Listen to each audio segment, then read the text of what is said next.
It finally got a settlement with the state of Virginia, $1.3 million settlement. This basically just tells us that the Harris groups are all about trying to make things get fixed and move forward, and Dan Snyder just didn't give a damn about much. That's what it means? Pretty much. I mean, I think like this group certainly wants to get through the past era as fast as possible. Yeah. And so whether it's through the cooperation with the Attorney General's office, et cetera, I think they just all want it put behind them so they can continue moving forward as they, so yeah, I mean, listen, when that stuff dropped the other day, you kind of have this as a reporter, it's like, Jiminy Christmas again. Like, just because like we're used to those news drops for a couple of years, like every week it felt like, but at least this was a resolution and you can say, okay, this part is over. Yeah, I think people have to understand when you purchase something, you don't only just get the asset, you get liabilities as well. And this is a liability that came along with the purchase of this football team. And you look at the overall value of built in the price too. Yeah. Yeah. You look at the overall value, then you look at this little $1.3 million thing hanging over your head. It's very minute compared to the scope of the big thing.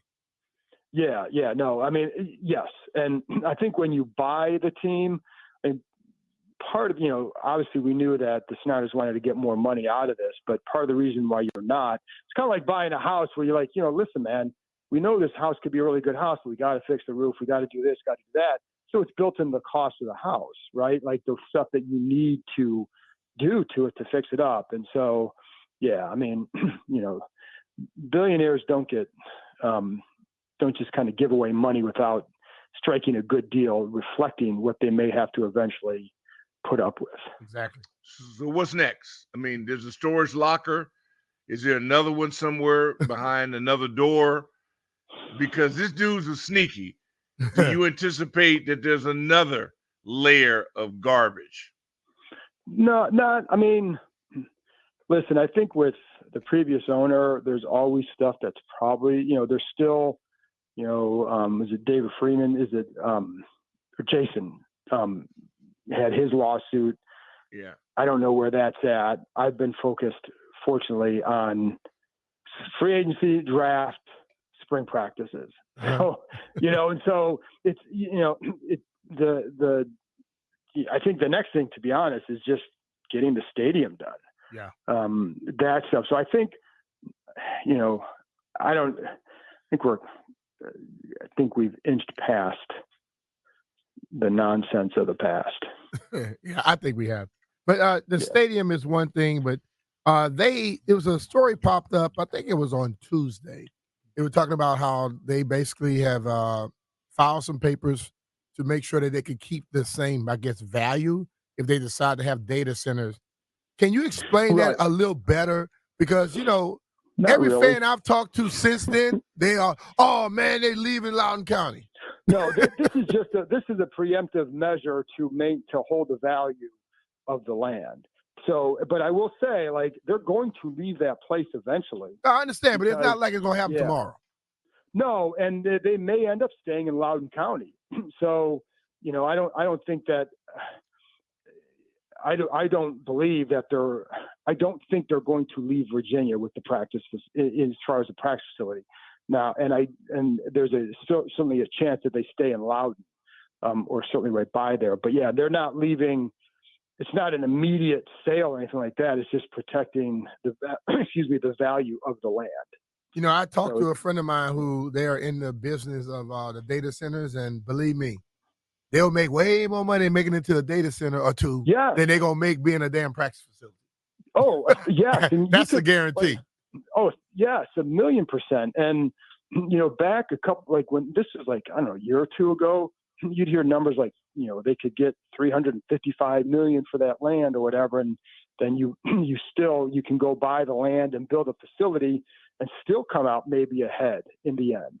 Mm-hmm. So yes, that land is worth a ton to a data center, and I'm not smart enough to know all the reasons. I think it has to do with burying cables in the ground and the kind of land, whatever.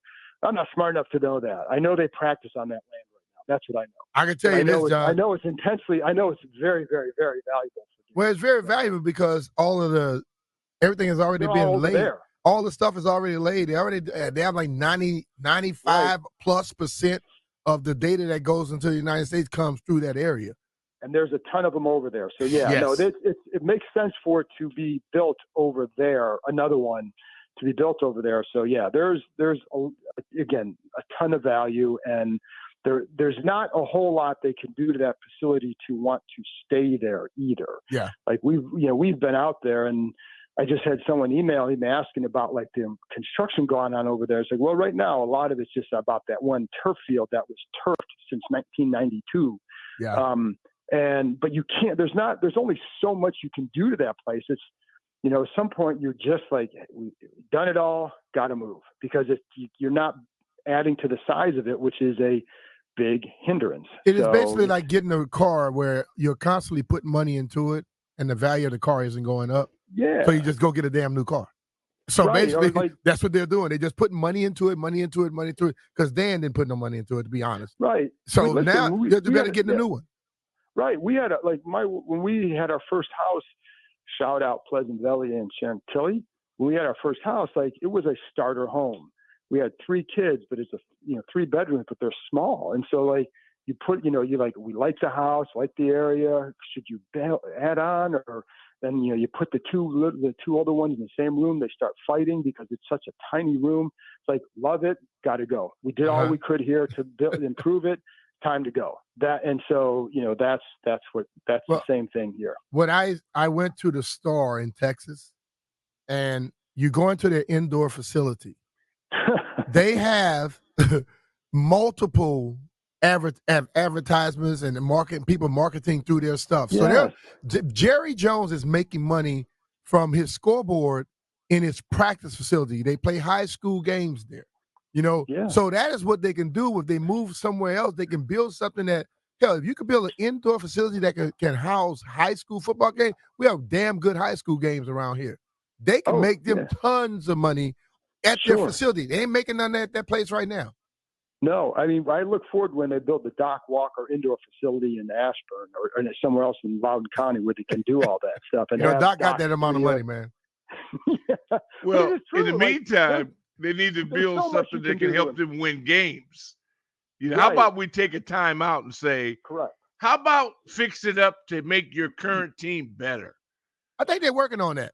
Yeah, no, they are. That's what I'm saying. Let's do that. Yeah, no. Yeah. But I'm saying you have multiple people that have to think about things. You have one aspect of your business, they're handling the football people. The other aspect got to make you some more money. And that is the way they can make some more money. It is. And, you're right, though, like sponsorships.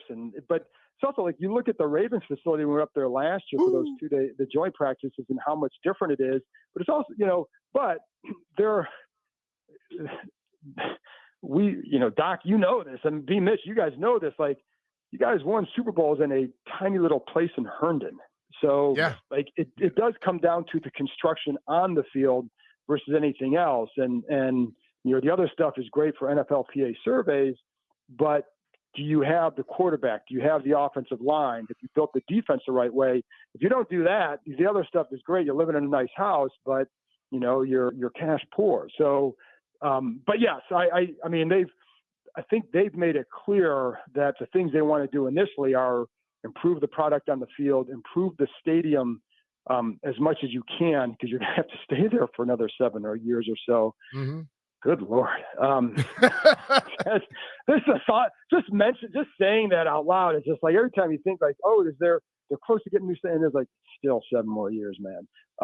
But just those improvements, like those are things, some of that's immediate. The stadium stuff is an immediate, you want some immediate payoff where it's like, it's at least a improved experience, right? The on-field stuff, like you've got to get that right, because if you don't get that right, the other stuff is just, we know where it's going to go. It's not going to go where they want. And so if you don't get that right, then I don't think fans care about the other stuff much at all. All right, John, before we let you go, one last thing, one football thing that you left minicamp feeling good about. I think the overall future, right? And I think you have to separate because we don't know what they're going to look like this year. Like, there's still so many questions right now. I mean, we don't know how that line is going to come together. Even if they had drafted 2 linemen in the first round, we still wouldn't know how it's going to look together. I mean, it takes chemistry, cohesion, time together. So, like, there's questions about the immediate future for the organization. But what you see, I think, like, the way they're building this, I think it's as much with an eye toward the long term as anything. And with the rookie class they brought in, starting with the quarterback, and I think, again, don't know where he's going to go eventually, but I think you have to feel good about the behind-the-scenes stuff that you hear about him. That doesn't guarantee success, but I don't think as a quarterback you can have success if you're not doing those things. And I think it's important to clarify, because, Doc, I know you said this, and both you guys, like, you guys played, this, like, the spring stuff, you can be fooled by all this stuff. So you have to put these in 2 separate baskets, right? Immediate future, I don't know, right? Like, I don't know that, we still don't know. We don't know about the corners. So there's a lot of questions to say, like, are they going to be any good this year? Who knows? But I think the approach they're taking to building long term feels like the right one. And as someone who's been covered all the other approaches, they didn't feel like this, right? Because you knew ultimately there were people at the top that would serve as obstacles to the long-term success.